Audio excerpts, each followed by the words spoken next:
Yeah. Oh, Tina, that does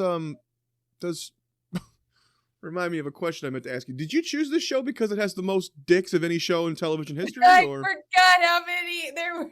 Yeah, you forgot, all right. You forgot. The dick to tit ratio was completely off. You know what? Nick has a fucking point here, Tina. You are disgusting. Maybe that's why he didn't want to watch it. I wonder what's on the tube.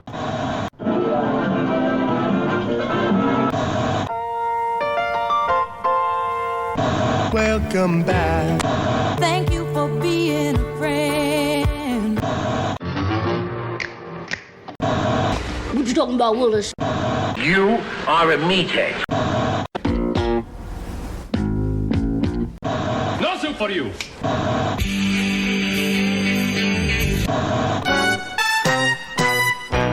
Adjust those bunny ears, but don't touch that dial. It's time for Sitcom My Face. I'm Jay. That's Nick. And today we have a very special guest, Tina Joy, the star of the amazing, critically acclaimed, award-winning. Just don't ask any further questions. Deer Camp 86. Tina, welcome, my friend. Thanks so much for having me, JJ. Nick, great to see you. Yeah, okay. Nick, you look a little different today, huh? All right, let's get right to it. Nick was a bad boy, didn't do his fucking homework, okay? Tina here chose a great show for us to watch. What is that? Oh, you're asking me? Yeah, what was the show? Was that The Righteous Gemstones. The Righteous Gemstones, that's right. Well, Nick here didn't have a chance to watch the show. My life. Oh, I have a life and a job and a family. Blah. So for this episode, Amanda is stepping in to Nick's shoes or sitting in his seat or upon his ghostly lap for Halloween. I don't know, whatever you want to call it. Wow. But I stole his pants. Whoa. And that was before she knew about the whole fill-in for him thing. So yes, Tina here chose The Righteous Gemstones, which is a show I've been meaning to watch. It's on the list. It's been on the list. And I ended up watching, I saw, it's different than most sitcoms we cover, whereas it has kind of a through line that carries, throughout the seasons. So instead of watching just random episodes like I'll typically do, I watched the entire first season and the entire third season, just so I kind of got a feel of a little more of the show. And then watched some recaps of seasons 2 and 4. So you cheated. Of course.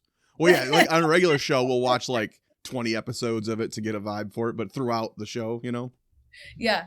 But once I started season 1, I didn't want to miss that wrap up because those side characters were so fun and the plot. Yeah. Did you get to see season 4 then? No, I just saw a recap. I'm actually, when we're like throughout the next week or so, I will be finishing the show. Yeah. So. Yeah, I actually had to catch up on season 4 because I realized as I was rewatching the series, like I knew that I had seen up to series 3. And then I thought I've seen season 4. And then I got there and I was like, oh my gosh, I have not seen any of season 4. And so they must have just released it like last year or shortly, like recently, because obviously I was seeing the promos and I was singing all the songs and I knew the songs. And then I was like, yeah, I missed this whole season earlier. So it was good to see it because I was really sad. Like, I know they're not going to be coming back. They said that they felt like Danny McBride said he felt like all the characters had lived their lives, but I really wanted that series to keep going. But I felt the same way about Schitt's Creek. We covered that show with another Deer Camp co-star. Oh, really? David Lotman was on for that episode. That makes sense. That's funny. Yeah. So this show, The Righteous Gemstones, started 2019 on HBO, ran for 4 seasons. Yeah, that sounds about right. I don't do girl math, JJ. Like I count on my fingers when I'm doing the tip. You think I know when something started? To me, there's no. Don't talk about your tip, dude. What the fuck? Huh? Don't be over here talking about your tip. That's weird. I said what? I'm gonna go find Dad. Actually, what's he gonna do? He's gonna go find some tips. Nick, sit in the corner and fucking behave, Nick. All right, I'm sorry. You're here to be punished, goddammit. Tina's gonna give you spankings at the end of the show too. Uh-oh. I thought it was only Jesus that loved me. Yeah. So what was your experience with the show? Did you watch it when it first aired, or was this something you like were binging like mid season 3 since you said you had to catch up? Oh, me? Or Nick? Nick doesn't get to speak. Okay, right. That's right. I just wanted to make sure because sometimes it looks like, because I know we're on camera, but it looks like you're in the middle box. So if you talk and you move your head like this, it looks like you're talking to Nick. I'm talking to my dog. Actually, Tina, if you could just not address Nick for the rest of the episode. Okay. We're Nick just, does not exist. Oh, so Nick we're is at this dead to part. us right now, okay? We're at this part. Okay, I see how it is. Hang on. Just fine. Nick, I don't see a corner. Yeah, that's right. You know what? That does make it much I don't even easier. want to look at it. That does make it much easier to believe that you're Nick. Because Definitely that don't face wanna looks very derpy. Yeah. Oh, I'm glad you agree. Oh, hi, Nick. Welcome to the show. Hi. Guess you should have watched the Okay. fucking episodes, bro. I did. I watched 4 episodes, and I don't know. I was very confused by the hand of God by the end of all that. Like the end of Cabin in the Woods. I don't know. At least Cabin in the Woods made sense. I was very confused by the swarm of locusts out of nowhere. Oh, yeah. So there are very weird biblical events that happen in this show. Tina, can you explain some of those, please? By weird, what do we mean? Because the they're locust swarm and the baby Billy being struck by lightning at the most opportune so moments. funny. I love when baby Billy is struck by lightning. It's Yeah. so hilarious because that's their moment of like redemption for the whole family, you Right. know? Like he had to go through that because that was actually before he pays the price for leaving his son. No spoilers. You guys should have not anyone who's listening should have already seen The Righteous Gemstones by now. But Yes. We are going to spoil aspects of the show. So yeah, definitely. I will say up front, very worth watching. Definitely do go watch this show. It's fun. Oh yeah, and you had asked, you know, like, did I binge watch it? No, I was a huge fan when it started. I wanted to have an audition for the show, you know, like I was manifesting it. I was definitely looking for opportunities to audition for it. I was creating characters that would fit the vibe and exploring it in terms of improv. You know, this is where I came up with some of my characters who were really into Jesus. But at that time, I was also studying like the symbology of the Bible. So that was kind of helpful too. Well, the problem was you auditioned for Eli, which obviously is going to John Goodman. I don't know why the fuck you thought you were going to get that role. But I got strong hands, so I thought that it was a shoo-in, you know, my man hands. I feel like you would have been a great choice for that. God damn it, Nick. I'm sorry. God this is damn just it, Nick. hard. Anyway, continue, please, Tina. Just ignore the leech in the corner. Right. I heard nothing.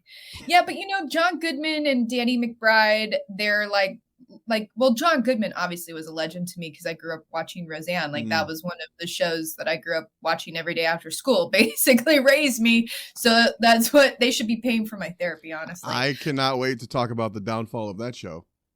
Yeah, what a long story, right? But then Danny McBride, loved him when, what was it, Eastbound and Down. And then Adam Devine. Yeah, I've never really watched a lot of Workaholics, I think, but what did I see him on before Workaholics? It was something. I only knew him from Modern Family. He was on there for a bit. That must have been where I first saw him because I was a huge Modern Family fan. So, you know, like Modern Family, Schitt's Creek, these are shows that these are shows that I'll put on when I just need a distraction, you know, like I am a huge comedy girl, like through and through. I don't really retain my attention well in dramas. When I was younger, I could. These days, no, because I'm an adult. I already have too much trauma, you know? So I'm like, don't even want to watch other people's problems, you know? I just want to laugh. And so, like, The Righteous Gemstones, I haven't gotten to binge watch it again, only because, up until recently, only because of all the apps that we have to have, right? So it's not like one app like Netflix has all the certain shows that I can put them on, but then it's like we have to go to all these different apps, and like The Righteous Gemstones is on HBO Max. I had to like resubscribe to watch it again. So, can we just say too how poor that app is? It seems to run like shit in my case. I don't know Does about it? y'all. Yeah, I'll get very strange ups and downs in the quality, and I don't even have that with like YouTube or anything, so I don't know what the hell the deal Don't is. jinx me because I was doing well before you said any of that. Now I'm probably gonna end up having issues. It's gonna be all your Yeah. fault. Oh, nonsense. We had a good time watching it, at least on my end, especially that ad-free viewing. Well, I was gonna say too. I think the ads, because I have the ad version. Every time an ad kicks in, it fucks up the streaming quality, and then you come back, and then half the next bit is really poor quality. I feel like that's just a you problem, Jay. But I use every other app just fine. And HBO is the only one. I'm clicking on my settings, and it's like 720. I'm like, what year is it? 2008? I'm watching it 720p. Like a fucking caveman? What the fuck? Yeah. HBO just doesn't like you. My eyes. Maybe old man eyes, but they know the difference between 720 and 4K, goddammit. All right? Sorry, don't smite me, Lord. Yeah, as God shines down on you. Oh, here come the locusts now. That wasn't a locust. I just farted. Oh, cute. Well, also, because I'm looking at the IMDb now because I wanted to make sure I had everyone's names in front of me. Yeah. Walter Goggins, by the way, huge crush. Love him to death. I have always had a crush on him. I've known a lot of his work. And then Skylar Gisondo, if that's how you say his last name, I was familiar with him because he did Atypical. So that was the first time I saw him. And he's just like a cutie. Obviously, he's young, but he's grown up, but I'm like, he's such a handsome kid and he's so funny. So a lot of these people were just people that I'd just seen in all these comedies. So naturally, when I see them all together in one place, like I'm already hooked. But I just love the idea of this egotistical, self-righteous Christian family, like so classic, like what a classic game to play, And then you think of Danny McBride, and I think I had heard one time through my improv groups that like you had to be really strong in improv to audition for him because he was going to go off script. So anyone that was going in for any of his auditions, like whether it was like co-star or whatever, had to be ready to rip. And I was like ready. Like I was all like, my comedy muscles were all jacked out. I was like, let's go. I'm ready. I'm ready anytime for Danny to throw a curveball at me, So, well, yeah, Danny McBride, and of course, David Gordon Green is involved in this as well. Those are the people who brought you such classics as Halloween 2018, Halloween Kills, and Halloween Ends. And I tell you, Oh, you mean the good Halloweens, right? how fucking dare you? This show is almost good enough though for me to forgive them for Halloween Ends.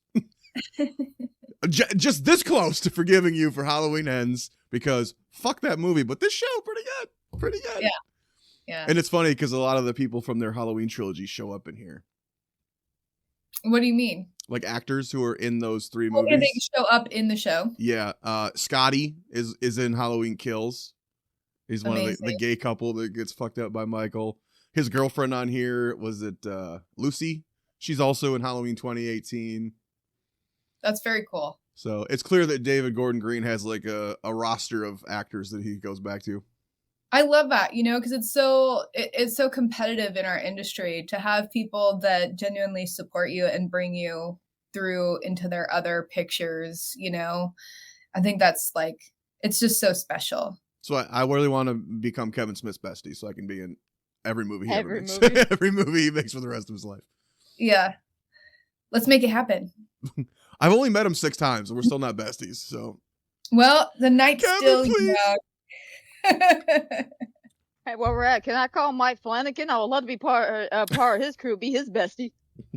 Nick, no one wants to be your fucking friend, Nick, all right? Everybody wants to be my friend. You know the kind of though. friends we like? The friends who do their fucking due diligence and watch the fucking shows we're supposed to discuss, Nick. Well, maybe if you would have picked a better season besides season 3 right in the middle, I would have enjoyed it a little bit more. But you picked the most boring episodes with all the dicks in it. If Amanda were here instead of Nick, she would be saying that she watched the second half of season 3 with me last night. Yeah. Oh yeah, I forgot about that. That's what Amanda would say if Amanda were here. But since Nick's here, fuck you, Nick, you piece of shit with your porcelain face. Well, I'm sorry. Life is hard. Watching TV is hard. Oh, watching TV is too difficult. Oh. Are we almost done? Because I gotta go take a shit now. Wow. Sounds just like Nick. No, okay. That really is you in there, isn't it? Of course, look at Tell that no droopy one. face of his. Tell nobody I'm here. And the lipstick is a perfect match. I don't know how you manage that. But yeah, let's go over some of the cast for the Righteous Gemstones, because you mentioned a couple that are great. And the one thing I do love about the show is that almost every character is a piece of shit. I really do love that. Well, I mean, I would say yes, but then there's like varying degrees of it, right? Like, because like there's people like the straight man, like Skylar's pretty straight, and so is Eli, right? Like John's character. But then you've got like Danny and his siblings that are so in Arrested Development. So, but what makes a comedy if they're all super not? If they're not pieces of shit, they have to be shameless. In all great comedies, everyone's shameless. You mentioned Skylar too, funny with the Halloween connection, because he's actually in a Halloween movie, but not the David Gordon Green ones. He's the boy that Laurie's babysitting in the Rob Zombie Halloween. Oh, interesting. Yeah. So a lot of Halloween connections, even though they're not the same guy. I like that. Did a music video for Rob Zombie, so I'm just one step away to being in a There Danny you go. McBride show, you know? Well, don't tell Rob Zombie I hated his Halloweens as well. Anyway, so On him right now. hey, but if he wants to put me in a movie, I'm there. I'm on speed dial. the Come kind of on, fucking- Rob. That's the kind of whore I am. I've I got fucking hate your movies, but I'll do 6 of them. I've got a sacrifice just for you.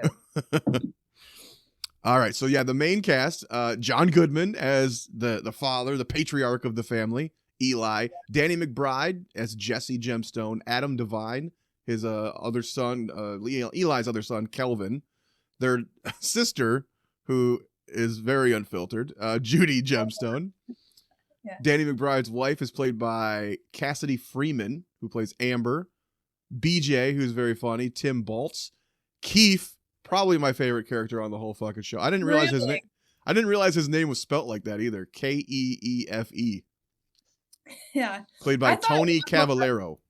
I thought there was one point in one of the episodes that Eli says queef. Someone does call him Queef at some point. I thought it was Jesse, but maybe it was Like, I wonder if those are like hidden Easter eggs, like how many times he might be called queef without us actually noticing. Like maybe they hid it in there. I would definitely do that. You know, that's the game I would play.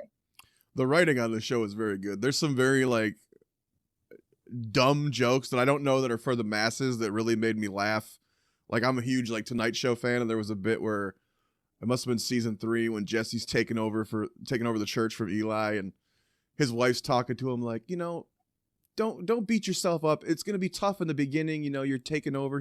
She goes, look what happened with the Tonight Show when Jay Leno took over from Johnny Carson. It wasn't an instant success, but look what happened eventually. You know, Jay Leno was the king of late night. And he goes, well, yeah. What if we're not Jay Leno? What if we're just Conan O'Brien? Yeah, I was offended. I was like, I know, and because I love Conan. I have a Conan poster in my room of him Yeah. hanging from the Eiffel Tower. I was so offended. I was like, oh, we know that they don't really mean that, because we all know Conan was the best. Right. But his Tonight Show did fail. That's what they're saying.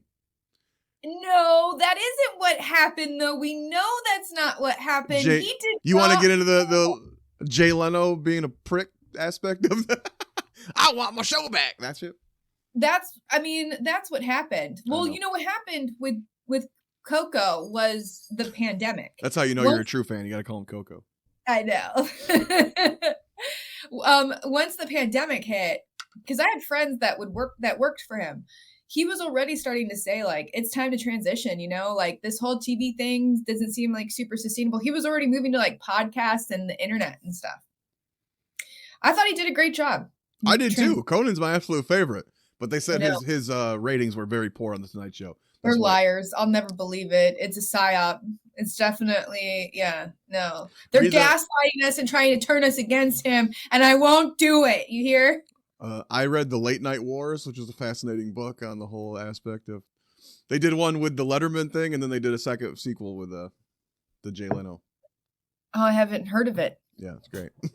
It's got some fun inside deets. But anyway, yeah, I love Conan O'Brien too. But I do like those kind of jokes on a show like this, because anytime you have to actually be educated on something to make the joke funny. I like that. So you watch things like Too Close for Comfort, where it's basically their neighbor guys like Steve Urkel and just coming in and like knocking shit over like, oh! You're like, what the fuck? I see. Yeah. I see. See, I guess you're really going deep in the rabbit hole. I'm still kind of on the surface, huh? Well, yeah, you picked a good comedy. You didn't have to sit through 8 Simple Rules for Dating My Teenage Daughter. That's just John Ritter telling that blonde chick to cover her tits up for 35 episodes. Oh, God. You can't leave the house like that. Audience applauds. Wait, what? That was a joke? That was a funny line that we just said? Oh. And then you just have to like it because John Ritter died in the middle of it? Fuck you. Oh, wow. I can love John Ritter and tell you that show sucks. Did they get an award too after that? Oh, they did a 3 episodes of crying over it, which is like, okay, you're a comedy show. Just take a break. Anyway. That's another rabbit hole to get into for later. That's the extra credits. No, we already covered that show. Fuck that. Go listen to our episode on 8 Simple Rules if you want to hear more about that. So who's your favorite character on The Righteous Gemstones? You know, I was thinking about that. It's actually really hard to say. Obviously, I love Eli and I love Gideon just because they're kind of like straight characters. But I mean, it was really hard for me to pick. But you know, who's making me laugh right now is Judy. Just because she's so out of pocket, and every time she opens her mouth, we all go a little, ugh. You know, like, so to be able to make me do that, even though I've seen the show several times, and every time she talks, I'm like, God, you know, it's good. When she's telling the story about basically molesting her own teacher, she's like, oh yeah, the only sexual encounter I had before BJ, who becomes her husband, is like, she's like, yeah, my teacher. And he's kind of like, oh my God, like your teacher molested you. But it turns out she basically molested him. She pinned him against the wall and jerked him off. And then she's like, and he cried when he popped. And you're like, what the fuck? Covered his mouth. And he just kept talking about how much he loved his wife. And you're like, what is wrong with this bitch? Oh, but you know, I do obviously love Baby Billy. I love Baby Billy. Because he's nothing but trouble, right? Walter Goggins does such a great job. Like, just love him to death. Well, lucky for you, we're about to play a game of Baby Billy's Bible Bonkers. Yay. Baba Billy's Bugger. Baby Billy, let's go. No, he was fucking hilarious on this show. He's so good, yeah. But you know, like, I think it's kind of between him and Judy, because if you put him and Judy in a room, Judy most of the time made him go slackjaw. Well, like, he'd always be like, damn, you know? You fucking nasty. Yeah, she's like, you don't know how wet you make me. I'm literally slipping, sliding in my chair and shit. It's like, what the fuck? I know. But she's talking to like her brother or her cousin or her uncle. You're like, what the She's fuck? like, there's snail trails. Oh. It's like, what the fuck? Like, these writers, man. Like, oh, God. Like, I knew the writers were a little crazy after that bathtub scene. I had nightmares, by the way. Oh, when he's flapping his dick around in the fucking tub, BJ? Yeah. Oh, Tina, that does remind me of a question I meant to ask you. Did you choose this show because it has the most dicks of any show in television history? I forgot how many there were. Yeah, you forgot, all right. You forgot. The dick to tit ratio was completely off. You know what? Nick has a fucking point here, Tina. You are disgusting. That's why he didn't want to watch it. Tina, you picked the show literally the most dicks in television history. Like more than Entourage, more than Game of Thrones. Really? You think there's more than Game of Thrones? There's 15 dicks in the first episode, Tina. What the fuck? I saw an orgy. And one random episode in season 3. True, that is true. With Gene Hackman. We saw Gene Hackman's dick. I could have lived 1,000 years without that. So, anything to say about that, Tina? I guess subconsciously you guys figured me out. I didn't even know I was doing this. is new for me too, because I watched it and I was like, oh, that's like there is a lot of like frontal nudity here, but still I wasn't counting them. You guys were, so I feel like there's something more interesting about you guys counting them. Like you guys were like, you got him in my face. What else am I supposed to do? We were really waiting for the tits to outweigh the dicks, and it just never happened. It just never. Even 2-1, it just never happened. I saw 8 penises to 2 sets of tits. Hey, say what you will about how bad 8 Simple Rules is, but there's 0 dicks in it, Tina. I guess there really is no frontal female nudity, is there, in the show? There's like one. I saw like 4 pairs of tits. That was it. And I watched half of the show. So but when BJ's fighting that fucking naked man who had an affair with Judy and he just grabs his fucking scrotum and pulls it, not a fair fight, bro. Not a fair fight at all, dude. No such thing as a fair fight. He's just in the front yard beating the shit out of him, dick flopping everywhere. All is fair in the love of war. I'll tell you what, I had some snail trails. I mean, what? Yep. No, that was fucked up. You weren't jealous. You were just excited. A little bit of both. A little bit of column A, a little bit of column B. But yes, thank you, Nick, for reminding me of Tina's love of cock here. I mean, like, really, like, this is a new thing for me. I'm gonna have to think about this, and then I'm kind of like, this could be a drinking game, Next to how many times we say queef versus Keith. You'd be dead. You'd be dead. You take a shot every time a cock shows up. Like episode 2, you're just on the ground convulsing. By the end of the season, you're just dead in a coma. But Keith though, man, that dude cracked me the fuck up. There's a great running gag about his former life as a Satanist, and he's got the Hail Satan tattoo and the faded 666 on his chest. But he's just the sweetest, most like downspoken, I guess. He seems a little special, but just very needy too. Like his relationship with Calvin, just so like, I'll do anything for you. I'd even kill myself for you. Like, yeah, I know. Like, what the fuck, dude? Yeah, I love his understated humor. Yeah, so good. Yeah, it's so great in comparison to Calvin's, because he's always got that ability. Every time I see him in comedies, he can go super extreme, right? So to be able to have his opposite there with him is like a good play. Nick, did you have any favorite characters, Nick? Yeah, I'm gonna be honest. I like. Hurry up, Nick. What's his name? The grandson, the guy who played Max from the Quarry. Okay, that's Gideon. Yeah, I liked him. He was my favorite. Nick. We already talked about Gideon. Fucking Christ, Nick. Well, I'm sorry. Him and John Goodman had a great chemistry throughout the entire few scenes I saw them together. Their chemistry was just off the chain. Like, they felt like a real family. John Goodman's just brilliant in general. He's just... Yeah. Have you ever seen Fallen with him and Denzel? Oh, such an underrated thriller. Oh.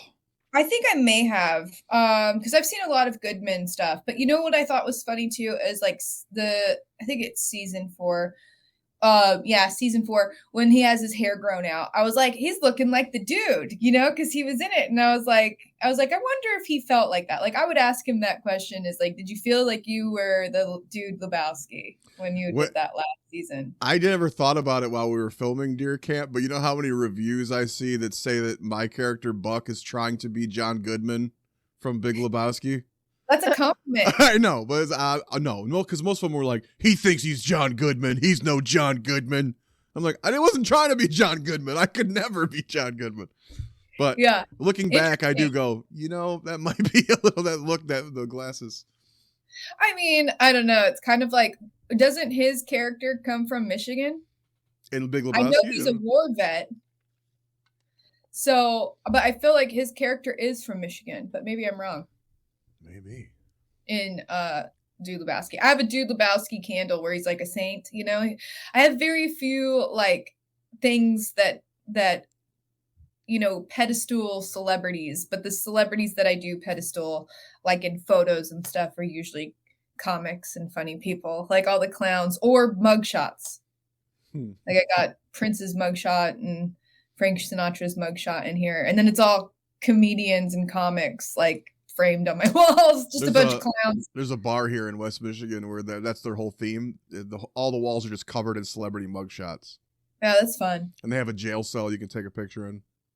Did you have any specific favorite episodes that you would recommend to people? I know it's hard because there's not a lot of standalone really episodes, but yeah, honestly, the pilot I think gets you really hooked on the show.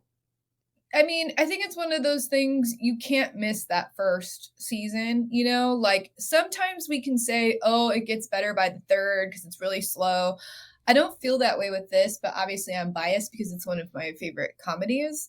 So I would just say it, you know, whenever I recommend it to people, it's more like, you have to see it. You have to see it. How have you not seen it? So it's never like there's this one episode, but some of the lines that play in my head are like when Judy is with Jesse and Kelvin at the fountain and he's like, bye Felicia, and she's like, did he just bye Felicia to me? No, bye Felicia to you, Jesse. You know, so like some of those things get stuck in my head. And then obviously that song got stuck in my head with the it's Walter Goggins' character and his sister, where they're singing like Two Little Country Kids, you know, because I was like messing around, so that got in my head. But yeah, it's just kind of different lines that get stuck in my head over time, but no specific episode. Yeah, I was thinking season 3 and season 1, they are quite different. I think season 1 is much darker. And I really love Steve Zahn, who kind of shows up as the big bad in season 3. I just don't know that they gave him enough to do, because I've seen him be so brilliant in so many things. And then for them to just kind of give him this family arc, I was like, damn, I really wanted to see him go to 11, but he doesn't. So I don't know if he comes back in season 4, hopefully. But, because he lived in the end of that, yeah. So, he's the friend. Is he the friend that was wrestling with Eli? He's the father who's in the militia of the cousins. So Eli's brother-in-law. No, I thought he dies. Well, and not in the ones I watched. He blows up in the van and he comes back and he loses a leg. Remember? Okay. He's at the monster truck thing at the end of that season. I've seen the full season of 3, but because we were doing this, I was like, wait, I haven't even gotten to see season 4. So I was like, I skipped some of the end of season 3. Wait, so you cheated? Wait, you said I cheated? You cheated? I am still working through it. So Tina, here's how I know it went at your house. Does this episode have any dicks in it? Nope, skip. So you only had to skip 2 episodes, thankfully.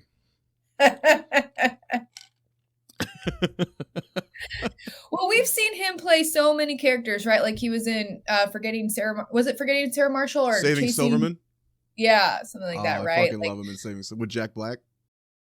Yeah, we've always seen him play kind of derpy. You know, like this was the first time I think I saw him in a comedy play a little bit more rough and gruff. Did you ever see? Was it Perfect Getaway? I think it's called, with Timothy Olyphant and him. That was pretty good. It's got a fun little twist. I bet if Amanda was here, she'd say she saw it. Yeah, probably. Knowing her. What the fuck her. was that? I don't know. It's weird. It was like a gust of wind or something. Like I did not fart this time. Okay, whatever. It was kind of locusts. Aggressive for someone who's innocent. Oh, yeah. I'm not a good actor. That's not true at all. You're a fan favorite. Oh, stop. Everybody loves you. Everybody says you're the funniest in the film. Well, they must. If Amanda was here, she would agree with that. They must not have seen David Lotman, because that motherfucker. Pretty funny. Yeah, I was there. I was on set when he slips on those cans and falls. It might be the funniest thing I've ever seen in real life. Just how long it went. How do you? He said he didn't plan it. All right.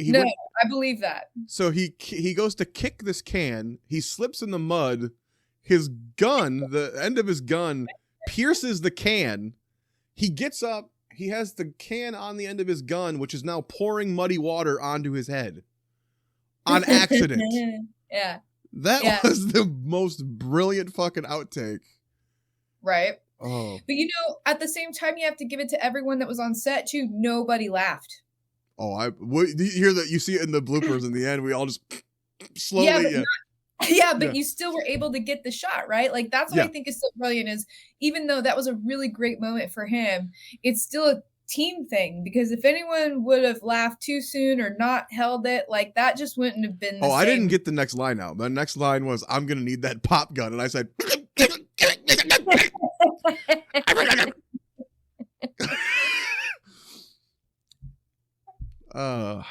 yeah. Do go check out Deer Camp 86 if you want to see more of those hijinks. It's streaming a lot of places now. I like that. And people should be watching it right now. It's Halloween coming up, so good time to rewatch it. Was there any Halloween episodes of Gemstones? I don't think there was. Not that I saw. They didn't really do seasonal, I guess. What was the question? Did they do any like horror, like Halloween type episodes? Like no, I don't think so. I don't think so. No, they did Christmas stuff. They didn't really like do Halloween stuff because I mean it would make sense if they don't have any specific Halloween things because they're a Christian family. Oh, well, yeah, I guess. Well, I mean, it's so set in paganism, you would think there'd be some aspect of it, but even if it's an anti-Halloween thing. What? Yeah, if anything, it would have been like like Kelvin would be like the devil, you know what I mean? And then Keith would be like, yeah, I used to hang out with these Satanists, you know? That was a great plot in the third season there when Keith and Kelvin are buying up all the sex toys and shit from all the porn shops. Yeah. Because they don't want them out there, but really it's just like you're just feeding their economy when you're buying all their. And so the guy who owns one of the sex shops sees Keith and he's like doing this teen group in like a restaurant or something. And he's like, "Oh man, you're the guy who come and bought up all of our dildos and shit." He goes, "We had a whole new stock in if you want to come buy it up." And all these kids are like, "What the fuck?" Oh, that shit was funny. And he's trying to burn them. He's burning all the sex toys, and he's got like a face shield on, and he's like, "Why do the butt plugs burn green?" Yeah. And he goes, "Those are pretty toxic. Can you not burn any more of that shit?"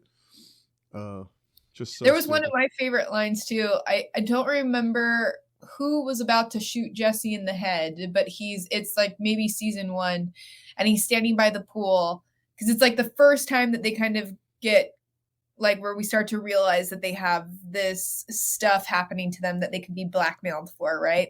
So, it was the stunt guy, Gideon's friend, right? Scotty. Has the gun, and he is standing behind, Jesse, and he's basically like, "I'm gonna take your life," and then Jesse's like, "So what do I do with my drink?" You know, he's like, "Put it down." Yeah. It's so funny because I was like, "That's really real," but it's also just I love comedy characters that are just so shameless but so also like immature and whatever where they like will prioritize whatever this silly need is over some threat to and that's funny too because that's something an actor would think of like okay because those are things you don't think of when you're writing a script but in the scene he probably was like wait I gotta go with him or do I take the drink with me or he's like fuck it let's just make it a line in the scene. You just gave me chills, though. I think that's what I just love so much. Like, I love doing comedies more than dramas because I just have so much fun with my scene partners when we're, like, leveling up and surprising each other and being mischievous. Like, could you imagine, like, he does make that up in the moment and you're, like, there and you just get to go with it, Like, what a gift. Oh, that's the best, yeah. But, yeah, there are a lot of moments like that when you're doing a movie. You're just like, the writer never thought of it because you have all, especially like Deer Camp, we had all these guns and shit. At every moment, you're like, "What am I doing with this fucking gun?" I didn't even know how to hold a gun at that point when we shot that movie. You guys had to go take classes. I had already taken my classes before I showed up. I showed up on set and they're like, "Hey, did you know they didn't even know how to shoot a gun?" I'm like, "They are holding guns the whole movie. I have a gun one scene." Yeah. And I took a class. I went shooting. You guys have a whole movie. Hey, I'm good now. You better be. Have you shot anything? Have you gone to the range? I live in the hood. I got my mess with Buck, baby. Wait, so did you have that before? Like you knew how to use guns, you just didn't know. I had only shot guns once before that. I see. At a range. Cool. Yeah. I like guns, I don't shoot them as frequently, but I enjoy going to the range. We get a clean clip of that real quick. I like guns. Can you do that one more time for me? Speak a little bit more clearly into the mic too. Every time something tragic happens, we're gonna cut to that clip. Thank you, Tina. Please don't. I like guns. I don't need anything incriminating. No, I think that was a pretty clean clip, so you're good. We don't gotta do it again. Yeah, let's not. She did it in one, folks. She did it in one. Let's not. I do like also the characters, like the Jesse's posse, who I don't know who these actors are, but they're so real and good. Like, what was their names? Matthew, Chad, Gregory. Yeah, I'm curious about what projects they may have been in prior. Yeah, I've never seen them before, but they seem almost like, which is a compliment if you ask me, like local hires who just killed it. You know, though, they probably weren't. They probably are people that have worked so freaking hard. Character actors from, yeah. And that's what I'm kind of curious about. I'm looking right now to see if So like if we look up Troy Anthony here, he's got 21 credits. Prior to Doom Patrol, Highwaymen, Antiquities. Shows I've never heard of, but it looks like he's a TV guy. Doom Patrol. I've heard of Doom Patrol. Isn't that the DC show? Yes. That's the one with Beast Boy and all that. He's also on 21 episodes of something called Queen Sugar, but I've never heard of that either. But yeah, all the side characters on here, man, they really have an eye for these side characters, which is weird because in those Halloween movies, I thought all those side characters were awful. Like, and it wasn't the actor's fault. It was the dialogue they'd give them. Like, there's a scene in, I think it was Halloween 2018, where there's like two cops sitting in a car talking about their lunch they brought, about some fucking sandwich. Oh, I know what part you're talking about. And you're like, this is awful fucking dialogue. You're just like, just let Michael show up and kill these fuckers. and he does, thankfully, right? And then there was like a father and son who stumble across like the bus crash of Michael, and they see all the patients. But before that, the kid's talking about, Dad, I really want to go to dance class. And you're like, these fuckers have one scene. They're obviously only here to die. What the fuck is this dialogue? Like, did you just let them ad-lib? But what would you have given them? How about anything else besides fucking 5 minutes of fucking dance class talk? Like, who gives a shit? Well, the whole point, I want to say, for the 12-year-old was the shock factor, because I don't think up until that point, Michael's really killed a kid on camera. So I think he was there for shock factor. Here's what you do in that scene. You don't know. You don't have 5 minutes of them talking about dance class and then coming upon the bus. You have them come upon the bus and then build 5 minutes of tension before they get killed. No. We needed those dance You don't need the fucking dance too. class shit. Yes, we did. We needed to prove the point that he was a different 12-year-old boy. He wanted to dance, damn it. Dance. He had big dreams. You know, I didn't know Nick was such a Halloween fan. You know, it's crazy. I didn't think he even saw those. That's weird. I took my time to watch some on occasion, just because. But the juxtaposition between the side characters in that movie trilogy and this show is crazy. Because these characters on the side are awesome. And it seems like their dialogue, if it's not funny, it's moving the story. And that's exactly what it should be.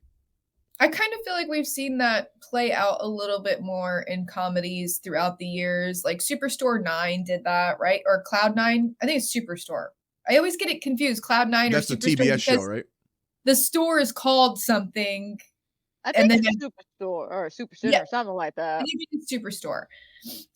But they kind of did the same thing and we've seen it in a couple of shows where it's like these characters who are essentially background over time actually end up getting lines, you know, and then become characters. So whether that was not saying that was the case with the Righteous Gemstones, but as an actor, I think that's always really brilliant to see. And I think many actors want to be in that position where it's like, look, you know, just because you're doing background doesn't mean you're talentless, right? Like for the cast and crew and whoever to be able to see your talents and fan base even to want to see you more and more on screen, like that's part of what makes shooting so much fun. And so, you know, the big case of that would be Gunther on Friends, who was just a background guy, and then of course Gunther becomes quite a character throughout the course of Friends. Was he originally just background? Yeah, and because he had that like bleached bright white hair, they said, oh, you got a unique look, let's put him behind the bar. Huh. And then eventually they started giving him shit to do. It's crazy. Wonder where he's at now. He died, unfortunately. He passed away of cancer a few years ago. Oh my God. He was on the reunion for a second, but yeah, he died of cancer shortly after that. Wow. Did they do the reunion without Matt Perry, or was Matt Perry at the reunion? It was right before he died. Oh, wow. He did look a little rough on there, though. So people were like, is he on drugs again, or does he have medical issues? And then he ended up dying. Like, I think only a few months after that reunion. You know what's insane too? Like, we're getting morbid, but like apparently deaths in a hot tub are quite high. And so many women also die in their hot baths. So let this be awareness of hot water, just in general. Just saying. I fell asleep in a hot tub once when I was a kid, and some woman my dad was dating pulled me out. You fell asleep? Yeah, I was a little kid. My dad brought me to some woman's house he was dating, and I fell asleep in the hot tub, probably while they were fooling around. And she saw me underwater and pulled me out. I guess that accounts for the brain damage. I was in there doing a helicopter with my dick, right, Nick? Oh, God. You're not thinking about that. It was a very small helicopter. Oh, God. I still have nightmares. Oh, man. But yeah, this is a great show. I'm glad you chose it.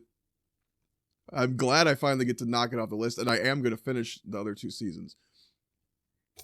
This is a side note too, but like, you know, I watched when Arrested Development came back around because I was a huge Arrested Development fan.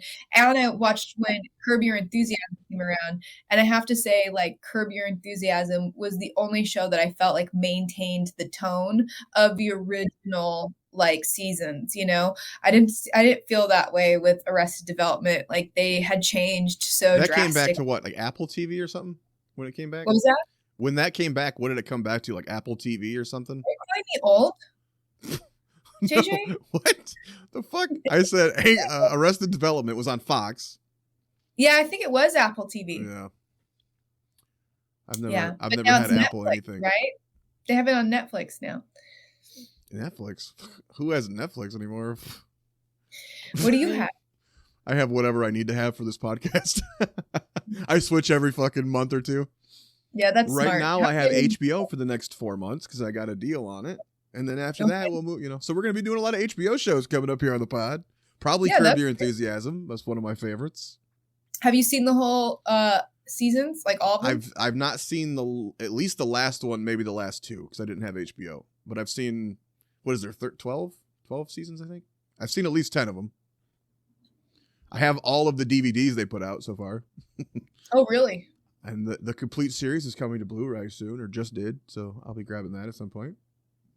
Larry David's my favorite character. He's fucking brilliant. He's my profile picture for my HBO Max. God damn, everyone on that show was good. I miss Super Dave too when he died. Yeah, I got to see the finale because I heard they redid the Seinfeld finale. Really? Like where they all end up in jail. And he goes, everyone hated it the first time, so let's double down and do it again. It's like, fuck yes. That's perfect Larry David right there. Yeah. I love that about him. You know, he's so unapologetic, his character. But like I said, those are all like any, I can't think of, I was thinking about this. I can't think of any comedy where we don't have characters who are completely shameless.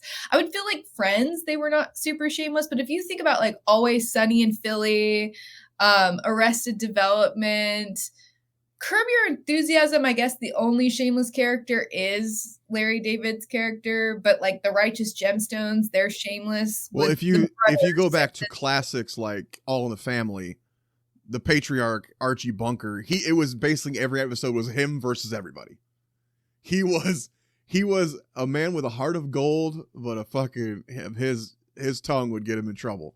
He was a little racist, okay, a lot racist, and very close-minded. So, but that was the brilliance of that show, is because was he the funniest character? Yes, but were you supposed to side with him? Fuck no.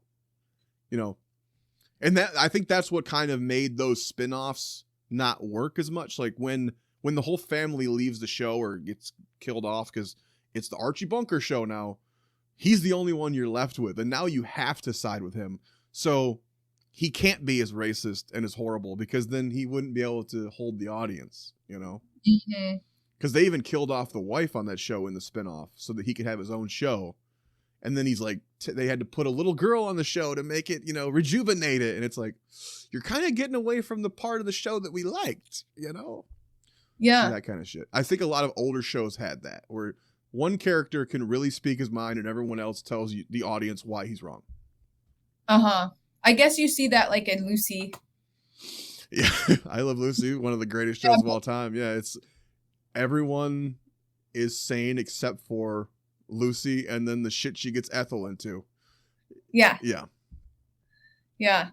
Well, that was a fun part of that show too, when they did let Ricky and Fred be insane too. They eventually started doing that. Yeah, those are like other shows that I grew up on too, you know what I mean? Like all of the classics that you can think of, I was sitting there, like TV Land on Nickelodeon or whatever, right? Nicky like Night. Whatever that. Yeah. I was sitting there binge watching those as a kid, and I grew up on The Simpsons. Like, I think it's so cool that The Simpsons and like, first off, South Park was inspired by Simpsons. And also that The Simpsons have been around basically as old as I am. And so is South Park. Like when I look at that, I think how genius that is to have such long running shows, even if they are animations. They're doing a new movie finally. Simpsons movie. South Park? Oh, Simpsons. Interesting. Their first movie was 2007, and they're finally doing another one in 2027. Wow. They're doing 20 years between the movies. That's insane. I feel like South Park hasn't lost its edge. I know a lot of people don't still resonate with it, but I think I'm going to always be like a South Park fan. I think they do a pretty good job of keeping the edge and just pissing enough people off, but also, like walking that line. Because comedy always has to be like that. Comedy always has to be reckless. That's what one of my favorite lines from Dave Chappelle's return of Sticks and Stones, as he says, somewhere in the back of the audience is a comedian and you have a job, and that's to speak recklessly. And I thought that was a really powerful time because that was when PC culture was really starting to impact comedy. And I was watching it and I was like sitting there and I was asking myself, like, how does this play out? Like, I feel like comedy is rebellious enough to survive, but I'm actually concerned that our comics and our funny people are being censored. But it's also necessary for evolution. Like, we do need a new kind of way of humor. But then I started researching comedy and I'd found that like comedy had like strong roots in history. Like when we look at war, right? You wanted people who had a sense of humor because those were the people that kept up morale when everything was going wrong. When we talk about like being in the ditches, right? You have the funny person who keeps you moving forward. But also when we talk about politics, like it's the funny people who are the first to stand up and resist because they're the most of the times anyone who's funny is a key observer, highly intelligent, right? And has a tongue like a knife. So they can't really hold themselves back because they don't like being oppressed. And so there's a lot of like really there's a lot of deep value in comedy. And also the fact, like you look at like George Carlin, I grew up on him. He's one of my favorite comics. Mm-hmm. And like, he was essentially not a comic, in my opinion. He was a social critic, and that's what made him so funny. But that's what, to me, all comedy is, right? It's just this social commentary and criticism on the world. Sorry. I love comedy, guys.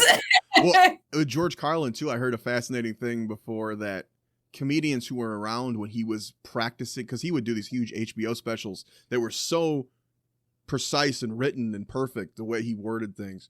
But apparently he bombed a lot. Like, he would get on stage and he was honing those acts, and he would bomb, and everyone would go, well, that fucker's not funny. And then he was perfecting these acts, and then he would do the HBO special and just fucking annihilate and be brilliant. And so they said he worked completely different. He didn't care if he bombed in a room because he wanted every word to be exactly right, and that's how he learned it to be right. Yeah.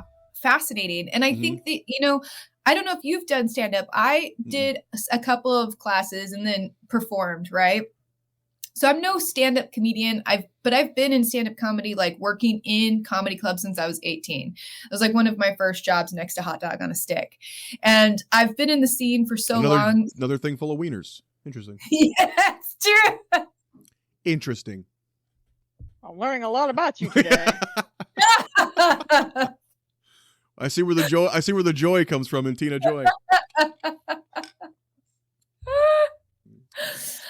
I can't segue into that smoothly, but I'm gonna jump back in, you know? Yeah, so what was I saying about not about wieners, but about about comedy? penises? Comedy club since you're 18 and stand-up experience. Yeah, there was something I wanted to say though about like what I'd learned in comedy. I don't know. I have a lot of like comedy friends. What were you saying before I started talking? I was talking about Carlin, how he didn't mind bombing in comedy. Oh, right. So here's the thing that, and this is what I love about it too, right? Like, just acting and art in general is such a game of being rejected. And I remember when I started doing improv that I would have like these moments of like bombing, right? And then I'd have these moments of like really hitting home runs. And like that felt so good, like that I actually was not crazy about thinking that I was funny. But I remember like the next step was actually doing stand-up comedy because I started thinking to myself, like, there's nothing that makes me stronger than bombing a whole room, right? Like if I can bomb a room, whether that's improv or stand up, I'm untouchable and I'll just keep booking work. And I found that to be true. And I also found that like when I was approaching my comedy from a place of being like, I'm just going to bomb, then you're funnier, right? Because you're not going for the funny. You don't care. You're just going for the lesson, and then that lesson can actually turn out to be very funny. I feel like so much of the comedy nowadays too is that awkward comedy, which almost feels like it comes from the bombing. Like even if you look at the character on here of Keith, that would be this character's so fucking awkward, it would be easy for that character not to be funny. Yeah, doesn't it? That really does feel like a new development in comedy, doesn't it? That's happened within the 10 years. You think of things like The Office, which I haven't seen fully through, but that style of comedy is very much, and it does seem to go really well with that, not hidden camera, found footage type. What do you call those shows? The single camera, like Modern Family, where they're talking to the camera. Mockumentary. Yes. Yeah, there you go. Mockumentary. Thank you, Nick. Fucking about time you did your goddamn job, Nick. Fuck. Yay, I did something right. Mockumentary. Thank you. Yeah, so that style, they do really go hand in hand with that awkward, like Ty Burrell on Modern Family, I always thought was perfection in that, when he would just look at the camera and it said everything that he needed to say with that one little look to camera. Mm-hmm. Yeah. Yeah.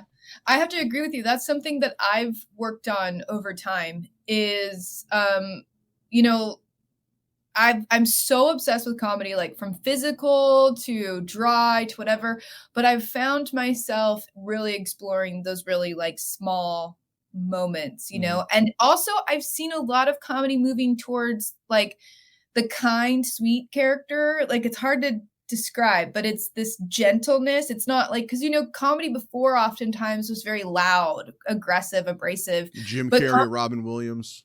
Yeah, and it's even funnier when Danny McBride makes this comment in The Righteous Gemstones where he's like, I fucking hate military guys and their humor. And then they're like, and then BJ's like, I know, it's so aggressive. And then Jesse's like, it is, isn't it? You know, that's like the perfect moment to kind of describe what we're discussing here of how comedy has evolved over time and how it looks different for different people, right? Like it says so much about who you are as a person based off of like what kind of comedy weapon you're going to pull out for that moment, you know? Well, that's what I really enjoy about doing this podcast is because we're covering shows for all the way back to 50s sometimes. So you really have to get yourself in the headspace of where comedy was, where television was at that point, what was selling, what wasn't, what was groundbreaking for that time. And I really love those aspects in doing this show. Even like you mentioned, I Love Lucy. Watching I Love Lucy and then watching The Righteous Gemstones is a college course on the evolution of television comedies. I did not watch these Gemstone episodes, the interlude episodes. Can you tell me a little bit about these? They seem like flashbacks. You're saying this and I'm trying to remember at the same time. That's why I'm being so quiet right now. Whether well, there was... No, I didn't watch them because I was just kind of trying to get through as much as I could in the present day. But I think it is interesting that just in the middle of each season, they take these episodes to just give you weird backstory episodes. But they're very valuable and important, right? Because that's the one where his wife, Eli's wife, says to baby Billy that he needs to go because he abandons his wife and his son, his first son. And so then who ends up being Macaulay Culkin, right? And then she says, you need to go back to the family. So I think we are switching from modern time right there, because I think there's something happening, but I can't remember. Like his new wife maybe is trying to figure out like where he went, or he's like driving somewhere, you know. So there's still they're mixing. It's not just the past, but it's a pretty strong moment because there's that's happening, and we learn more about baby Billy and his issues with himself and his inability to commit. Because we start off like the first season or something about how he can't keep a wife, you know, and how he's on his other divorce and how he needs money. And Eli's like, your brother doesn't care about, that was before the Christmas, where he's like, your brother doesn't actually care about you. You know, you need to not travel because you're going to have the baby. He just needs money because of all the divorces. So he's already had a divorce even before he has that first kid. His wife, Tiffany, in the first season, man, when he keeps going, like, isn't she perfect? Oh, except for those fucking teeth. She got fucked up teeth. So the whole thing, they're trying to get money to get her new teeth. Yeah. But he's just like, oh, isn't she so pretty? Oh, but don't look at her mouth, though. Like, and then second season, when they have the money, they show up, and she's just got perfect, pristine teeth. And she ends up getting hit in the face. Why the hell are you trying to knock out her brand new teeth? Yeah. I thought that was so sweet though. Like there's such a sweetness to his character. And like even when we see him show up to Judy's birthday with that pink car, we see that, you know, he loves his family, even if he's selfish and at times. And oh yeah, he's so sweet. He looks at his wife in the car. You want to suck an old man's cock? Oh, it's so sweet. What a sweetheart. Yeah, he's sweet in a shameless way. I mean, he bought her teeth, you know. Oh, so he bought her something, Tina, so he deserves to have his old cock sucked? That's fucked up. Hey, Tina's getting me too. We're talking about comedy. You want to talk about dating? That's going to cost you. Okay? Oh, okay. All right. Remember, I'm a dating coach. I am. Oh, yeah. Oh, let me get my wallet real quick. Yeah, thank you. I'm about $150 an hour, y'all. That would be a fun bit. You could do one of your videos where you're coaching a couple from the Righteous Gemstones. You know, I created Kelvin and Keith. I created a comedy character to help push because I have digital products for my matchmaking and my coaching. And one of the characters that I created is based on what was inspired by the Righteous Gemstones and Jesse and his wife when they're doing the couples counseling. That was how I started kind of getting into this idea of using comedy to promote my digital material. So, because I didn't really want to like go straight out about my digital marketing, because it's so hard to be me. It's so hard to be me. Because it's like, there's such a serious deep side about me, but then I would prefer to be comedy, right? So it's like, how do I blend the two worlds of guys? I actually have a lot of value and wisdom to bring to the table, but because I'm doing it in a funny way, like you might not even really realize that I'm serious. I was doing infomercials on it that were like inspired by Jesse and his wife's infomercials on their prayer pods. So how many dicks did you throw in there? Many. I lost count. Yeah. That's what makes it fun. You know, you just don't know when one's going to come at you. Nick, did you have anything you wanted to add about the Righteous Gemstones? Well, from the 4 episodes I got to sit down and watch, not enough violence. All right, that's enough. Not enough That's enough violence. out of you, fucking Nick. You're done now. Okay. When do I get my paycheck, by the way? You get fucking paid for shit. We're not going to get any ads on this episode. All we talk about is dicks. And you know what, Nick? I blame you for that. I blame you and your fucking dirty dick talk. Don't you think Dick's Sporting Good? Maybe we could have just said wieners, and then we might have gotten hot dogs. All right, yeah. Let's get some clean clips of things we can splice in over all the dicks. Let me tell you about my wiener. Sausage. Ask me about my wiener. Pencils. That's good. That's good. Yeah. Inchworm. Rod. Pee-pee. Ding dong. Yeah, come in. Laser pointer. Yogurt cannon. Sonic screwdriver. I gotta get a clean yogurt cannon. There we go. Golf club. Golf balls. Candy canes. Hey, just because it's fucking curved. Some bullshit. Yeah, no, it's very easy to recommend this show. Anybody listening, if we've spoiled it for you, trust me, there's plenty in there that is still worth watching. Those little jokes, those little moments are what make this show. All the fucking disgusting things that come out of Judy's mouth are where that relationship too. That's who you need to be relationship counselor for, is BJ and Judy. Whatever, they're so in love. She actually respects him. Like, believe it or not, even though she's obviously there's something unhinged about her, she really does take care of BJ. Like in that last season, she gets that helper monkey back for him. She cheated on him though. It was a kiss. Maybe some other things. Wait a minute. The whole cheating thing, because I only saw the last half of that.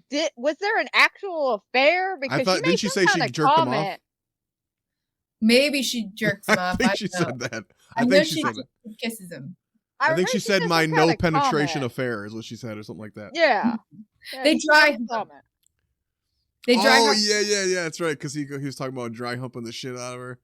Yeah, she goes, well, we dry humped twice. Now we've kissed 3 times, now 4, right? Well, he goes, because he's talking to BJ, but he's not saying that it's his wife. And he goes, let me tell you about this bitch. I dry humped the shit out of her. And then when I was done, there was a map of the Hawaiian Islands down my leg. You're like, what the fuck?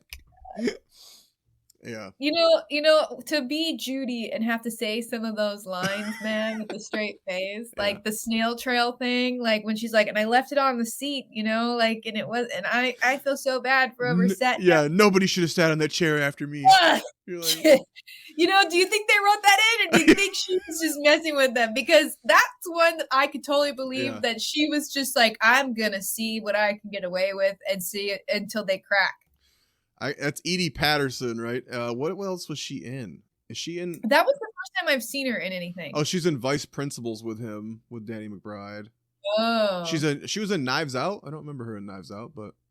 Huh. I think I do, actually. Oh, dude, she's on Thelma the Unicorn? Cool. Some animated thing. Yeah, I don't recognize really any of the... She's in the movie Violent Night, which I've not seen. She was a voice on The Simpsons for an episode. Yeah, she's done a lot, but nothing I've really seen. But she's so fucking funny on here.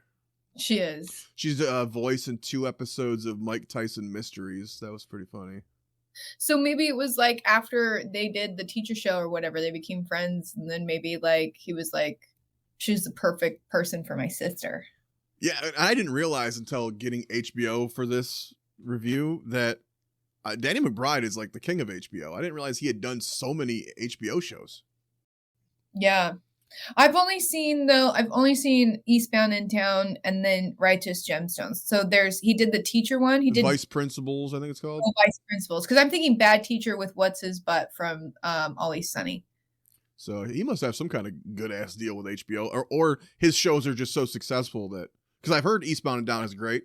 I haven't watched that yet either. So funny. Maybe we'll cover that in the next few months too when we're doing. Yeah, similar character to Jesse, where he's kind of like so egotistical and self-righteous, but also equally self-aware. So there's these really funny moments. Like one of the scenes that I like from Eastbound and Down, he's yelling at his family, his brother and his wife.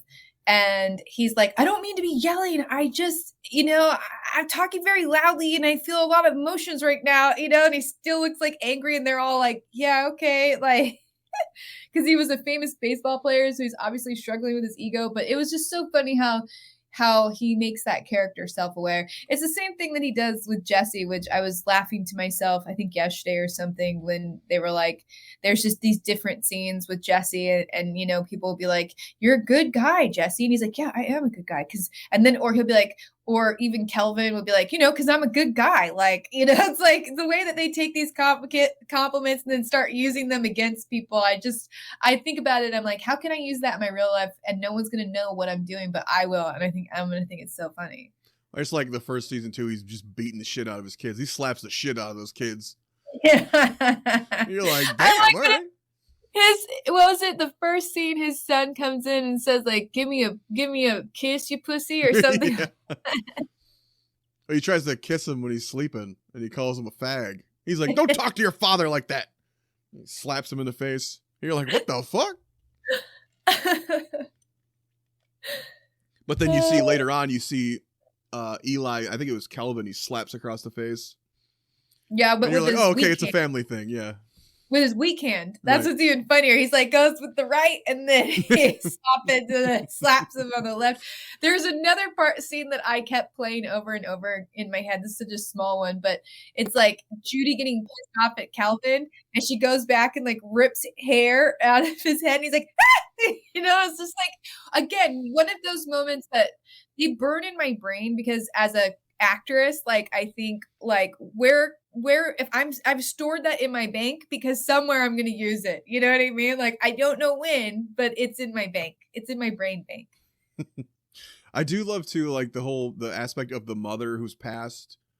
It is interesting to have a character so integral to the show that is not really in the show except for those flashbacks. And then every once in a while, they'll give you a sprinkling of her, like a ghostly image or something.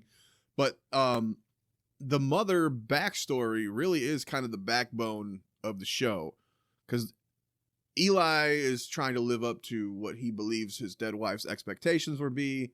He's kind of using the mother as a way to like puppeteer the kids. Like, your mother would be very disappointed. And then even down to her brother, Billy, baby Billy, like that's his entire connection to the family too, is you took my sister away from me and made her part of your act. And there's so much tension and everything is hinged on her. And you don't see that on a lot of shows, which is interesting. Mm-hmm. Yeah. I think it's so great that she gets to play that, but also her as an actress, she's got such a bright light, you know, like I really loved watching her because the joy that she brings to camera, and I haven't seen her in anything before this either. I was really curious, like what other characters she's played, because the way she plays the character, Jennifer Nettles is Amy Lee. Yeah, I wonder if she's always kind of in this wheelhouse of this very sort of like graceful, gentle, bright-hearted like actress. Oh, well, she's in one of David Gordon Green's other horror disasters, The Exorcist Believer, which is literally one of the worst horror sequels in the history of horror. If Amanda was here, she'd probably agree. I think she would too. Yeah. She did not enjoy that one, I've heard. So that would be her connection to David Gordon Green, I bet. Unless this came first, which it might have. I don't recognize anything else she's been in. Accidentally in Love, a TV movie. A Bon Jovi and Jennifer Nettles duet video? So maybe she is just a singer there? Sugarland music video. A lot of music videos. She must be in Sugarland, the band. Because she's in all the Sugarland videos. So she's maybe an artist, like a musician. Yeah, which would make sense because, she sings a lot on here. True. Sugarland featuring Taylor Swift music. Yeah, she must be in that band, Sugarland. Which I've never heard. Yeah, I do love her characters, though, because she's just so bright, right? And she brings such a lightness to the show. So it made so much sense why everyone's really just also torn without her, right? Because she's like the voice of reason. But also I feel like Calvin, you see it in the beginning episodes, is so much like his mom when it comes to being really understanding. Yeah, he's the most decent of the children, for sure. Mm-hmm. And that seemed like a very conscious decision in the beginning, because the other two, at some point, like especially in the whole blackmail shit when they're running people over and they don't give a fuck if people die. You're like, holy fuck. And he's the only one who's kind of like, guys, I don't know if we should be doing this. Yeah, like when Pretty they're sure he just arguing killed about somebody. all the money, and he's not even arguing about any of the Yeah, money. You know, exactly. like that's when you really see that he's just kind of. And then when I can't remember what happens, but it's like the kids of. I think it's when Eli finds out that the sex tape has come out, and then Calvin's on the stage at church, sitting behind his father, and his father is saying he misses his mother. And we just really see like how warm-hearted and innocent he is. And he doesn't really say anything wrong. Whereas if it were Judy, she'd end up saying, even if she tries, still says something like, ugh, you know, like. Mm-hmm. Well, that's a great point. You bring up the money one. Cause yeah, I did think about that in that scene when Jesse and Judy are literally arguing about like the split of the money that was stolen. Like, oh, I get 60, you get 40, I get 70, you get 30. And he does not mention the money one. He doesn't care about the money. Yeah. Yeah. And I did think about that in that moment. You're like, okay. Especially because that's pretty early on. It's like episode 2 or something. Yeah. Uh-huh. So, did Lucy never came back, right? The girlfriend of Scotty? Lucy. She was the one that gets run over with him. The other black. No, she never. To my knowledge, she never comes back. I kept waiting for the moment where she showed up and added. And I was like, what the fuck? She just kind of there, and then she literally was like, "Fuck you guys, I'm out," and left the whole show. It was kind of a clean, easy break though, because it wasn't like I at first thought there was going to be like a romantic interest with her and Gideon. Right. Now I still haven't finished all of season 4, but I was like skimming through the end, and I hadn't seen her at the end with Gideon or anything, so I don't think they brought her back as a love interest. But they killed off the boyfriend, so he died in that van. Yeah. Well, and that's why shows like this too, and I kind of feel a lot of like a Breaking Bad influence in a show like this. The tone of it feels very Breaking Bad, but infused with comedy. But the willingness too to just instantly kill a character that you've been following like that. Eli's sister was that Kristen Johnson from Third Rock from the Sun. She's so brilliantly funny on that show. Oh my god, I was such a huge fan of that show. But I also had a huge crush on Joseph Gordon-Levitt. Yeah. You didn't have a crush on John Lithgow? You know, I mean, I have a really great relationship with my father. Or French Stewart? Oh yeah, sometimes actually, but his little squinty eyes, pretty cute.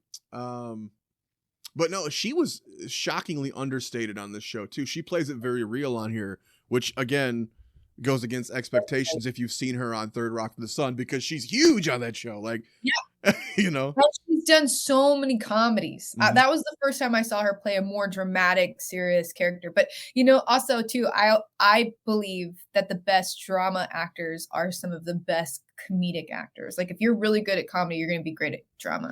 The two, like I mentioned Archie Bunker earlier. Carol O'Connor was a great dramatic actor and then becomes one of TV's funniest characters of all time. Red Foreman from that 70s show, Kurtwood Smith, amazing dramatic actor, becomes Robin Williams. Good example there. One of the largest, craziest comedians becomes one of the most perfectly subdued dramatic actors. Yeah. I mean, even Bryan Cranston went from Malcolm in the Middle to Breaking Bad. Yeah, even his early days on Seinfeld, you know. It's pretty. Did you ever see the ending they did with it was the Malcolm in the Middle ending to Breaking Bad? Yeah, I think I did. I've seen all of Breaking Bad, and this is kind of coming back to me, but it's still it was like a social media prank, because the end of, not to get into too much Newhart history, but the Bob Newhart show, and then he had a second show, Newhart. At the end of Newhart, he wakes up in the final episode in bed with his wife from the Bob Newhart show, and they say the entire second series was a dream. So on the end of Breaking Bad, they did a skit where Bryan Cranston wakes up in bed with his wife from Malcolm in the Middle. And he's just like, whoa, I had this crazy dream. I was a meth dealer and had cancer. And she's like, shut the fuck up and go back to bed, Hal. You know? And I was like, that's fucking yeah. Yeah, I think I remember that. Uh-huh. Yeah. Yeah. Yeah, but what were we saying before I distracted you? It was something about like Dramatic actors becoming the best comedians. yeah, but then we were also kind of just I think talking about like Judy and like Kelvin actually being Oh yeah. like yeah, but it's I think consistently Kelvin's a pretty good like because he's the one that says Mama was always good at advice, and I think he's the one that's closest to consistently being good at advice when he does give it, when he's not struggling with his own ego. Well, that's why that was a weird like half an episode turn at the end of first season where he just goes goth out of nowhere. Like Yeah. he has like one glass of wine and is all of a sudden like, "Fuck you, Keith, get out of here, you pussy," And then he's like a goth guy for literally half an episode, and then turns back. You're like, "What the fuck was that?" That was kind of out of I think nowhere. it makes sense to me. Like, and that was probably like a day, right? Like, that's what it looks like. Yeah. It looks like it all happened in a single day. Because he goes in and quits the youth shit, Yeah. and then you're like, what? Okay. Yeah. But it kind of to me it makes sense because he had already been talking about how he thought he was Jesus, and then he says there's another voice calling me, right? And he says, Yeah. right? And the kids are like, "What are you talking about, man?" Wait, you And think you're Jesus? He goes, I don't think I know you're not you're Jesus. not Jesus. Yeah. Yeah. So that kind of makes sense because they had set it up because like then they get all the money stolen, right? And so that's why he's drinking that wine. And I don't think we had seen him drink anything up until then, and he's trying to like also, even though he's going through all these emotions, especially after we watch every episode, it's like we realize that he's trying to find his identity, because he's gay. And then he's also like, wait, he is?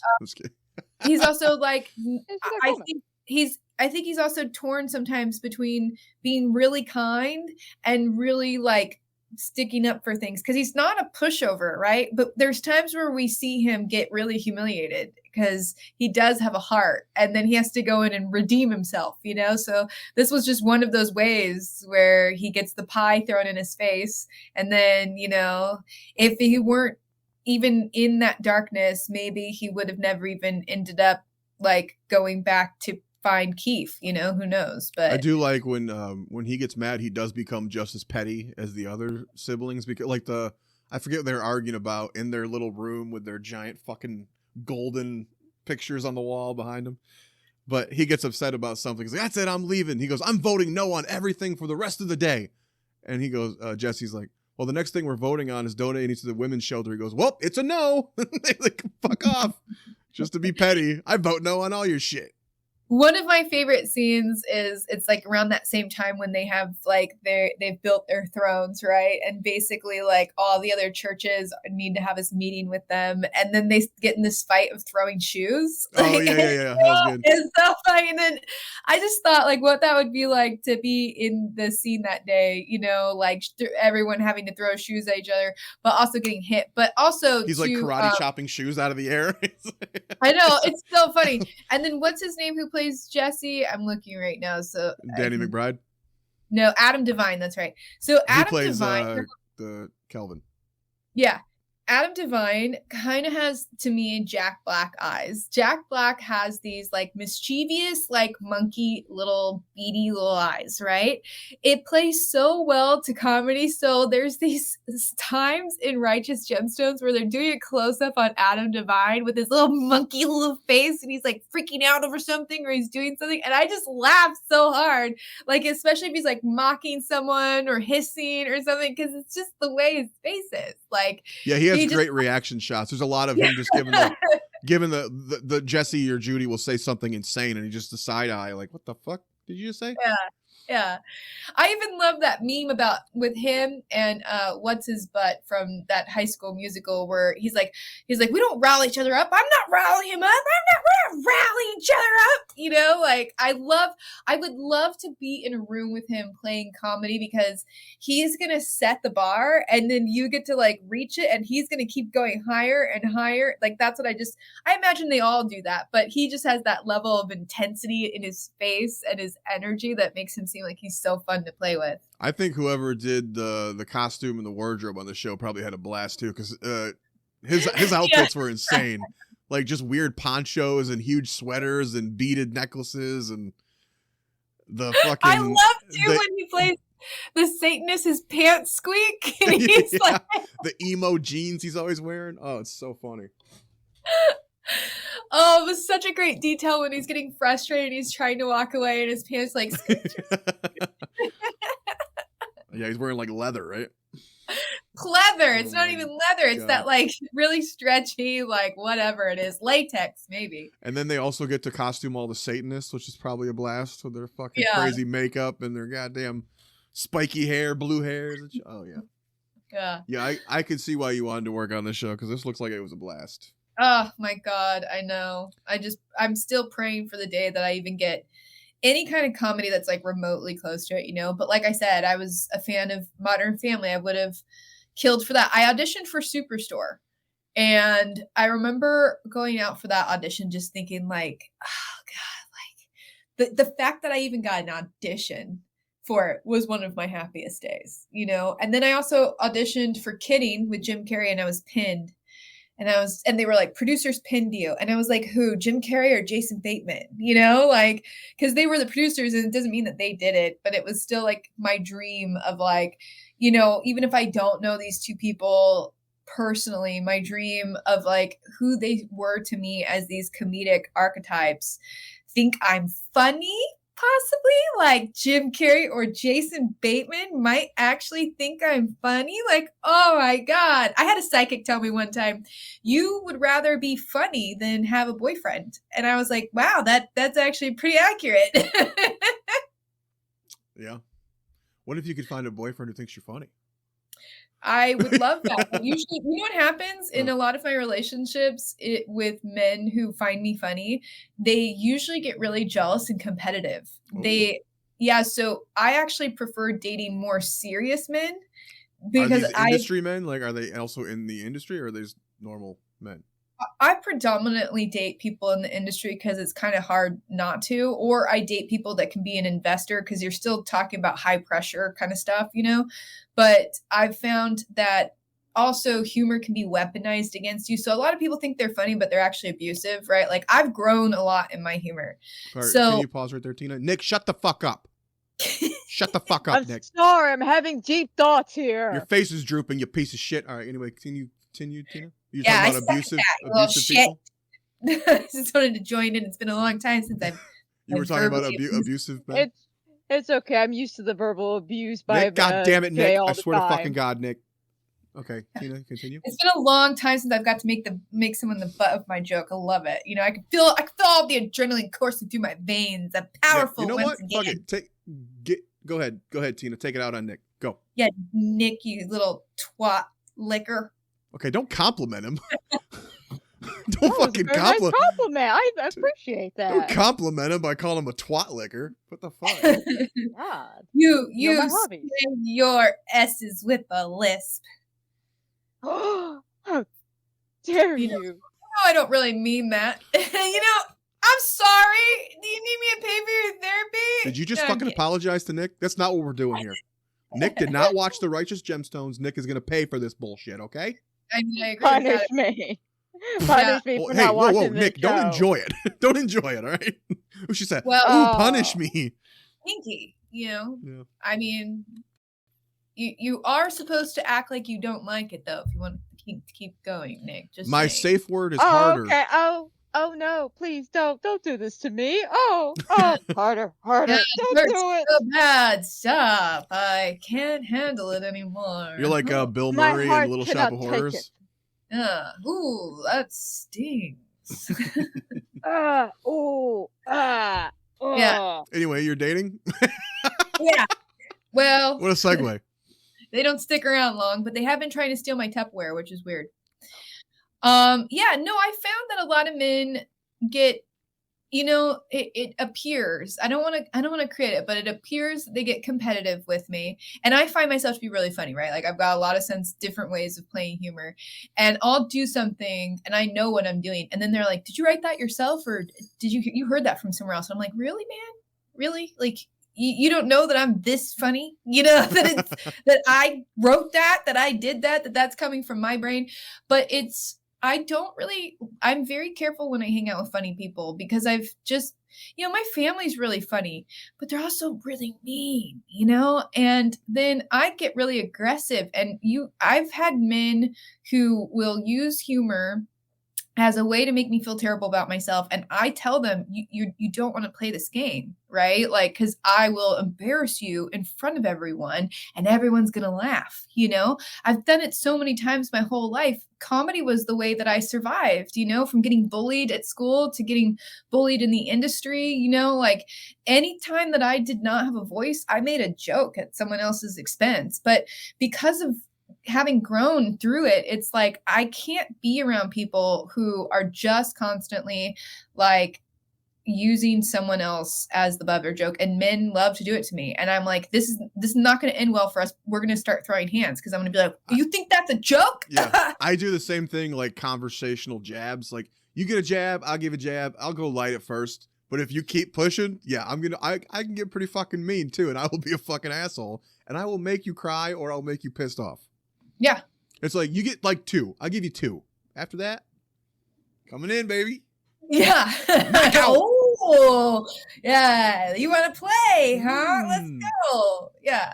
Yeah. And I don't like the person that I become when I'm like that, you know, because by then, you know what's happening now, my anger issues are coming out and it's real funny. Everybody laughs, you know what I mean? But I've now lost control over me. Mm-hmm. And even if I'm still making jokes, I have no control over myself because all I'm thinking is annihilating your self-esteem. Well, and then I go home and then I feel bad. My favorite too is against me. All they ever have against me is fat and bald.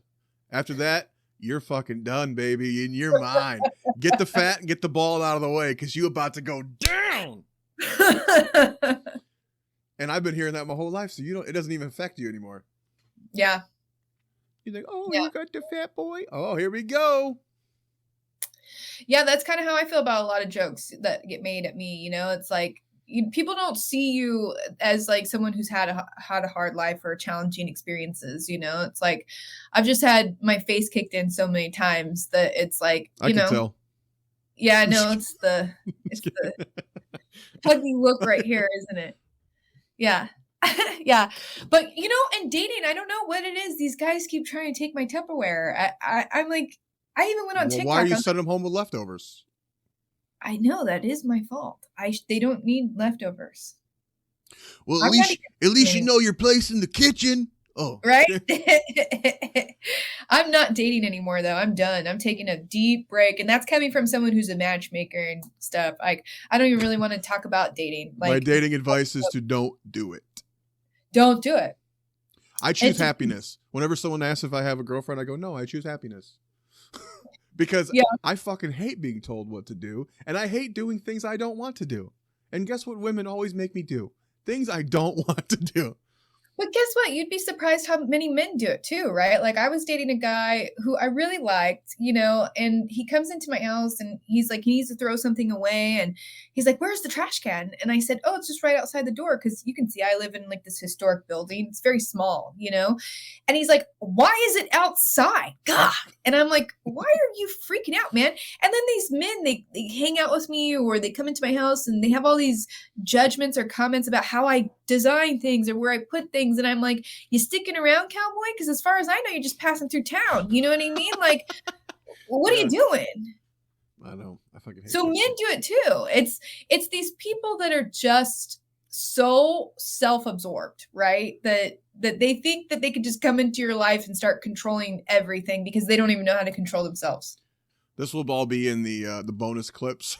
We're gonna have a whole side episode on like a special edition where we're going to talk about dating. Just random shit. Yeah. But we should probably start wrapping up. I don't want to take too much of your morning. Any final thoughts on the Righteous Gemstones? Final thoughts, man. I really wish that they were still going. I would love to have a chance to do it. I think, I'm still gonna keep up the vision and probably create some of my own content in some fashion or another if it's just sort of inspired. But looking forward to Danny McBride coming out with any other jobs that I might be able to get myself into, Well, there is something beautiful too about a perfect little 4-season show. Like a lot of my favorite sitcoms, 3 or 4 seasons, it's easily bingeable. It's perfect. You're not drawing it out like some shows do. Even Breaking Bad there in the middle. There was a season or two where you're like, they're stretching it because it's so powerful. Yeah. And so it does get a little thin at times like that. Some sitcoms, All in the Family, like I mentioned, probably should have been a little shorter. That 70s show, that last season, was not worth our time. They went on for a while. 11 years or 7? 70 show? Yeah. I think it was 8 seasons, and that 8th season is bad. That's when Eric left and everything. It's like, you should have just ended it, Yeah. So I do like a short, like Raising Hope, 4 perfect seasons. Beautiful show. But something like this, I think this would be a good thing. Maybe every 2-3 years you do like a movie for HBO. Like a nice 90-minute reunion thing. You could have a self-contained I'm scared. story. I feel like it's already ruined by thinking it's a movie. No. You don't want them to do a movie? I feel like it would be ruined. Well, this is so movie-like anyway, and there's episodes that are like almost an hour long, so it wouldn't They be... mostly are. Well, yeah, there's a couple that are like an hour, and then most of them seem to be like 35 to 40 minutes, something like that, but... Yeah, so you think this would be a good movie? I'm not saying take what it is now and make it a movie, but if you wanted to do a reunion movie every few years just to catch up with the Gemstones, I think that would work. Yeah. I mean, I would watch it. You're right. I would. It does make me want to check out some of the other Danny McBride HBO stuff. And like I said, the biggest compliment I can give this show is you made me forgive you for Halloween Ends and Exorcist Believer, because fuck, I hate those fucking movies so much.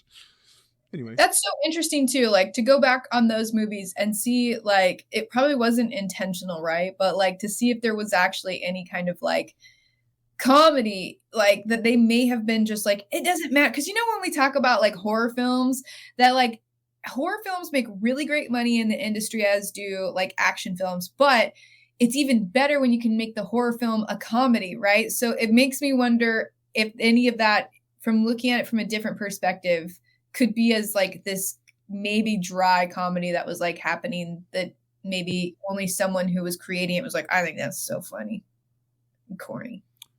Well, Halloween Ends, I think he said, you know what movie I really want to remake is Christine. So let's just make a Halloween movie that's just actually Christine and not Halloween. And What does that mean? You never seen the movie Christine about the killer car? Oh. Yeah. They took the movie Christine is about a car that is like haunted and basically possesses the owner of the car to become this type of evil person. And they just do that with Michael Myers. There you go, right there. Stephen King's Christine. And the movie is great, actually. But they took that idea and just changed the car out with Michael Myers, and it's fucking awful. If Amanda was here, she'd tell you how much she loves it, but Amanda's wrong. So funny. Amanda's busy doing other things right now. Actually, Nick, if you could do me a favor and get the fuck out of here. You leave the room, Nick, and send Amanda back, please.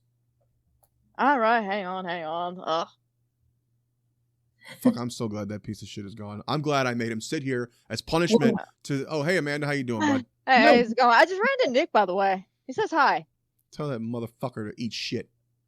He says eat shit. Yeah, I don't think that's aggressive enough. Eat shit, bitch! Don't flip me off! Why don't you take a turd and put it in the freezer and then butt fuck yourself with it until it melts? Oh, is that good? Is that good? Yeah, let's start. Yeah, now he's crying. Now he's crying. Oh, now he's running. Oh, he fell. Yay! Physical abuse, injury. Did you have anything you wanted to add about this show, Amanda? I thoroughly enjoyed the 4 episodes. I did watch. I thought it was fun. I definitely do want to check out the first season, since you talk so much about it and how crazy wacky it is. I will be prepared for all the penises, though. You're gonna get more then. You're gonna know what you're looking for. Just, there's one. Oh, there's another one. Oh, there's let me write this down now. There's like 27 in this one scene. Overall, it was pretty good. I enjoyed the 4 episodes I did get to watch. Wonderful. Plugs? Butt plugs? So we can burn them? Huh. I like to keep mine in this economy. They get really expensive. Wow. You said it like there was plural too, which is interesting. Well, one of our plugs is go watch Deer Camp 86. Well, while it's Halloween. I think that it's a really funny, cute movie. We did a really great job with it. JJ's hilarious, Other than that, I don't really have much going on. Catch me on TikTok selling you stuff and see where What's that your goes. handle? Is it just Tina Joy?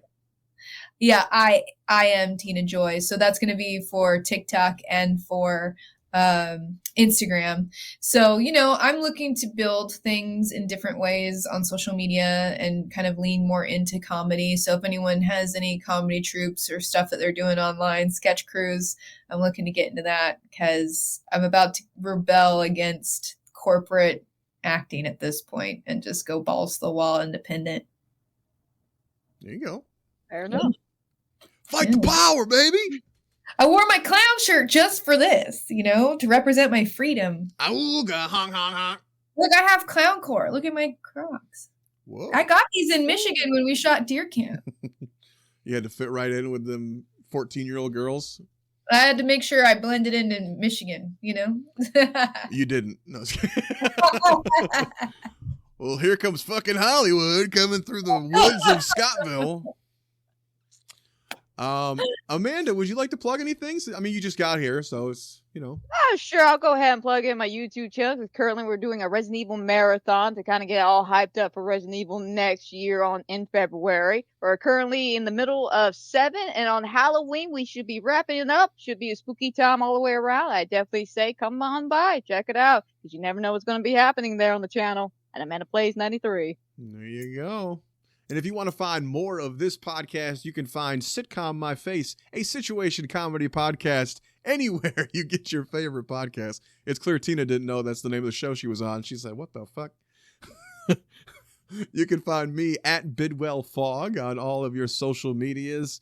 If you want to follow Nick, he's at NetNick191, and just tweet at him and say, hey, bitch, do your fucking homework next time.